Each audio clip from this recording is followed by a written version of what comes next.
안녕하세요. 저는 한국외고대학교 1학년에 재학 중인 21살 함성호라고 합니다. 오늘부터 친구들과 공부를 하기로 했고 맡을 과목은 상당히 많지만 오늘은 국어 위주로 나가보려고 합니다. 사실 저희가 1월 달에 만나기로 했었는데 나쁜 코로나 덕분에 4월 중순이 돼서야 유튜브를 통해 만나게 됐는데요. 정말 속상한 일이지만 저희가 시험이 한 달 정도밖에 남아있지 않기 때문에 오늘은 급하게 OT 시간과 국어를 공부해 보도록 하겠습니다. 첫 번째 시간은 OT로 구성을 했는데요. 공부를 할 때 목적을 정확히 알아야지 조금 더 효율적으로 공부를 할 수 있거든요. 그리고 국어에 대한 정확한 이해가 있다면 앞으로 문제 풀 때 훨씬 더 수월하게 풀 수 있다는 생각에 준비를 하게 됐습니다. 그리고 두 번째 시간은 국어 기출문제를 풀도록 하기로 할 텐데요. 질문을 받고 싶지만 질문을 받을 수 없기 때문에 바로바로 OT를 시작하도록 하겠습니다. 검정고시를 한국교육과정평가원이라는 곳에서 내요. 한국교육과정평가원은 저희 나라 최고의 수석 교수님들께서 모이셔가지고 문제를 내는 기관인데, 그러다 보니까 상당히 문제의 퀄리티가 높고 또 그의 문제마다 갖고 있는 의미가 상당히 중요하더라고요. 일반적으로 국어는 두 가지의 능력을 평가하는 영역이에요. 첫 번째가 독해력과 그 다음에 암기력인데, 독해력이라 함은 이해력으로 다시 말할 수 있는데, 이해력이 다시 무엇이냐? 어휘력, 그리고 어휘 간의 연관성을 찾는 그런 영역이라고 보면 됩니다. 암기는 말 그대로 그냥 시가 가진 특징을 외우면 되는 건데요. 산문, 시가 지닌 구성적인 요소를 파악하는 게 중점적인 건데, 고전시가나 고전문문 같은 경우는 저희가 지금 읽어도 사실 이해하기가 되게 힘들어요. 저희랑 언어 체계 자체가 많이 다르기 때문에. 하지만 암기를 통해서 이런 고전 논문과 선문을 준비하게 된다면 옛날 문화를 보다 쉽게 이해할 수 있고, 옛날 고전, 운문, 산문들에 포함된 문제들을 쉽게 훨씬 더 수월하게 풀어낼 수 있기 때문에 암기력이 상당히 중요한 영역입니다. 국어는 네 가지 문제로 구성이 돼요. 첫 번째가 화법과 작문, 두 번째가 문법, 그리고 세 번째가 문학, 그리고 네 번째가 독서인데, 각 영역마다 가진 특징과 문제를 풀어야 되는 스타일이 각자 다르기 때문에 그 문제를 충분히 이해하고 반복하고 결국엔 몸에 체화해서 시험장에 나가서 문제를 풀 수 있는 여러분이 되었으면 좋겠습니다. 첫 번째 영역은 화법과 작문 영역인데요. 화법과 작문 영역의 특성은 사실 문제 자체가 어렵지 않아요. 근데 이 영역은 한국인이라면 누구나 풀 수 있는 영역임에도 다른 영역에 비해서 훨씬 더 중요하고, 이렇게 같은 독서, 문법, 문학과 같은 대등한 위치에 놓일 수 있는 그 이유가 무엇이냐? 사실 화법과 작문을 빠르게 풀어내면 문법과 문학, 독서, 여러분들이 많이 어려워하실 수 있는 독서, 문법을 쉽게 훨씬 더 빠르게 풀어나갈 수 있거든요. 그러니까 물리적으로 시간이 여유로워진다는 거죠. 그래서 화법과 작문은 그만큼 중요합니다. 그래서 이 문제를 풀어야 할 때 꼭 인지하시고 계셔야 되는 부분은 빠르고 정확해야 합니다. 이 사실 빠르고 정확하다라는 게 모순적일 수 있어요. 빠르다 하면은 문제를 쉽게 넘어갈 수도 있는 거고, 정확하다 하면 문제를 너무 느리게 풀어서 물리적 시간이 부족해질 수도 있는 거고. 하지만 기출을 여러 번 보시고 또 반복을 하시다 보면 그 화법과 작문을 내는 패턴이 무조건 보이실 거예요. 그러다 보면은 그 패턴이 익숙해지고 결국엔 체화가 돼서 시험장에서도 발휘가 될 수 있는 거거든요. 그럼 결국엔 빠르고 정확하게 문제를 풀어낼 수 있습니다. 딴 영역이 사실 중요하고, 또 제가 물리적으로 시간이 여유가 없기 때문에 이런 거는 혼자서 준비해 주셔야 돼요. 그래도 모르는 게 있다면 쉽게 저한테 질문하셔도 되니까 이런 거는 숙제로 드릴 겁니다.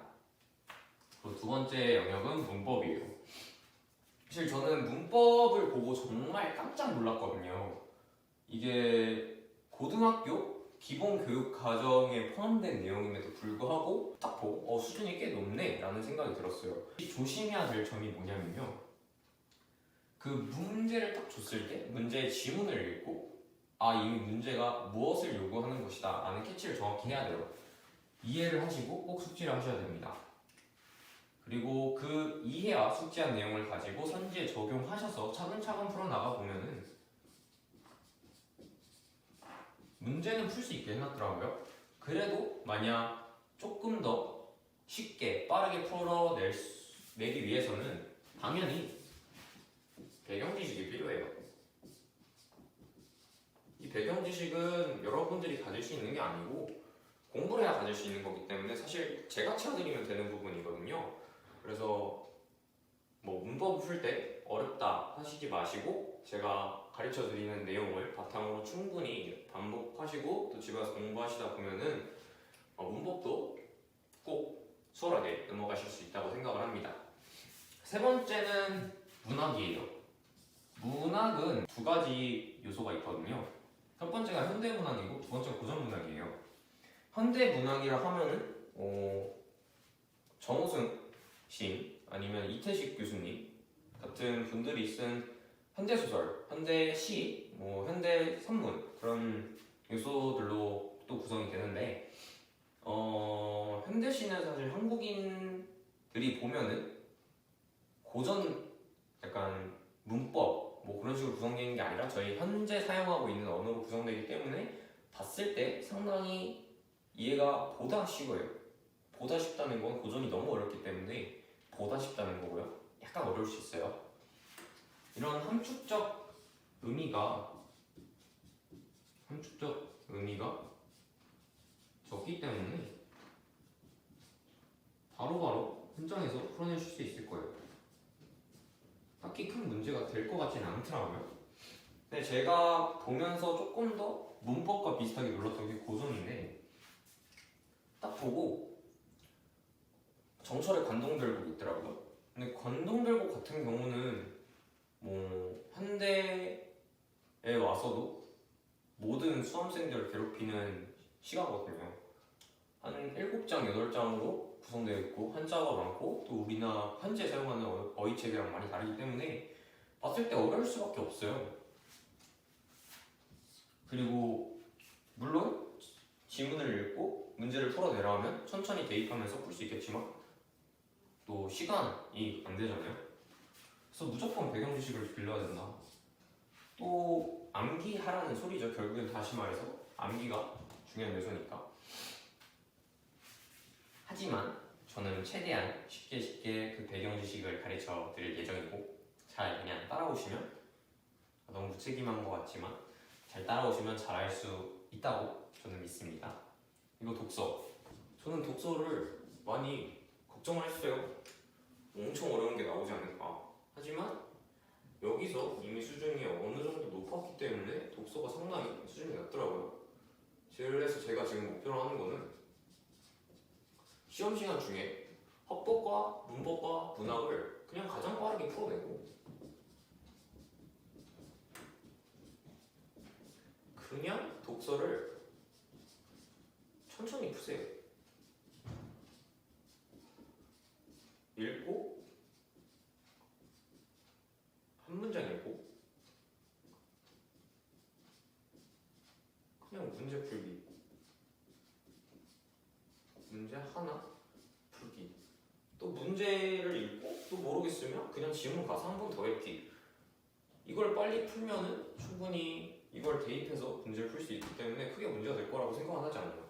그래서 제가 앞으로는 헌법과 독서는 무조건 숙제로 풀어드릴 거예요. 그리고 만약에 쉽다면은 그냥 해설 안 하고 넘어갈 수도 있어요. 하지만 모르는 게 있다면 성실히 대답을 해드릴 거니까 그냥 쉽게 물어봐 주셔도 되고요. 제가 중점적으로 해야 될 거라고 생각되는 부분은 문법과 문학입니다. 문법이 상당히 수준이 높고요. 그래서 항상 배경 지식을 주기 위해서 제가 설명을 해야 될 거고요. 많이 지도할 거예요. 되게 어렵기 때문에. 그리고 문학 같은 경우도 현대시에 대한 특징 그리고 패턴들을 익히게 된 다음에 고전시 같은 경우는 배경 지식을 무조건 쌓아야 되기 때문에 또 어려울 겁니다. 그래서 제가 지금 해드릴 거는 암기는 배경 지식을 통해 드릴 거고요.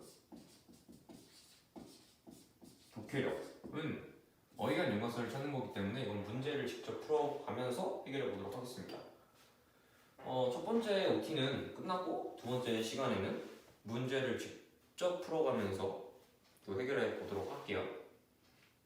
감사합니다.